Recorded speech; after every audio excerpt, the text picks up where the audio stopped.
আজি প্ৰথমবাৰৰ কাৰণে তিতা কেলা এনেদৰে বনাই খালোঁ, মানে জোল বনাই খালোঁ। আপোনালোকে খাই পাইছেনে বাৰু কেতিয়াবা? হেল্ল' এভৰিৱান, মই নিজেলে নতুন এটা ৰেচিপি ভিডিঅ'লৈ সকলোকে স্বাগতম জনাইছোঁ। আজি আপোনালোকৰ কাৰণে এটা ইউনিক ৰেচিপি বুলিয়ে কৈছোঁ, যিহেতু তিতা কেলা মই বিশেষকৈ এনেধৰণে খাই পোৱা নাই।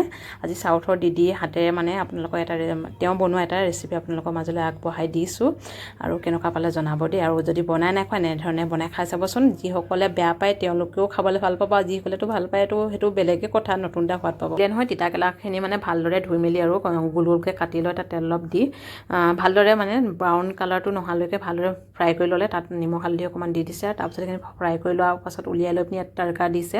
তড়কাত এইফালে কাৰি পাত্তা দিছে, তাৰপাছত জিৰা, বুটডাল অলপমান মানে এনেকৈ মিক্স কৰাই থাকে, আৰু এইফালে সৰিয়হ দি পিনি তাৰপিছত এইখিনি ভালদৰে সিজাই লোৱাৰ পাছত আমি এইফালে দি দিছে কি কৰিছে, পিঁয়াজ কাটি থোৱা পিঁয়াজ দুটা এইফালে, আৰু লগতে বিলাহীখিনি দি ভালদৰে মিক্স কৰি লৈছে।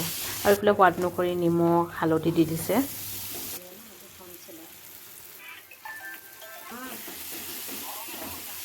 আৰু তিতা কেলা এই তৰকাৰীখনত মানে অলপ জলকীয়াটো অলপ বেছিকৈ দিয়া হয়। এইফালে দি দিছে জলকীয়া গুড়ি 2 চামুচমান দি দিছে, আৰু লগতে আৰু এটা বস্তু লাগিব, আপোনালোকক সেইটো পাছলৈ দেখাই আছোঁ দেই। তেনে দি ভালদৰে মিক্স কৰি লৈছে, আৰু লগতে লাগিব ইয়াত তেতেলী পানী অলপ তিয়াই ৰাখি থৈ দিছে। আৰু এই বস্তুটো চাওক, ইয়াত কি আছে মই আপোনালোকক কৈ আছোঁ। আৰু এইটো দেখিলেনে পাউডাৰ নিচিনাকৈ যিটো বস্তু দিছোঁ তাত আছে ধনিয়া, জিৰা, লগতে বুটডাল, এইফালে উৰদৰ ডালটো যোনটো, তাৰপাছত কাজু বাদাম, আৰু শুকান জলকীয়া, আৰু লগতে কাৰি পাত্তা, এইখিনি গোটেইখিনি অকণমান গৰম কৰি সেইটো পেষ্ট বনাই লৈছোঁ, তাৰপিছত দিছোঁ। সেইটো মেইন ইনগ্ৰিডিয়েণ্ট। আপোনালোকে এইখিনি সময়ত গেছৰ ফ্লেমটো ল' আৰু মিডিয়াম ফ্লেমত ৰাখিব দেই।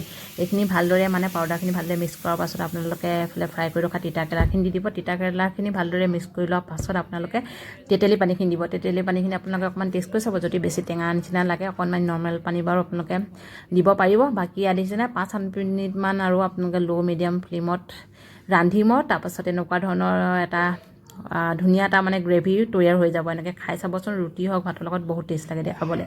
বেছি পনীয়া হ'লেও খাবলৈ বেয়া লাগে, এনেধৰণে খাই চাব দেই।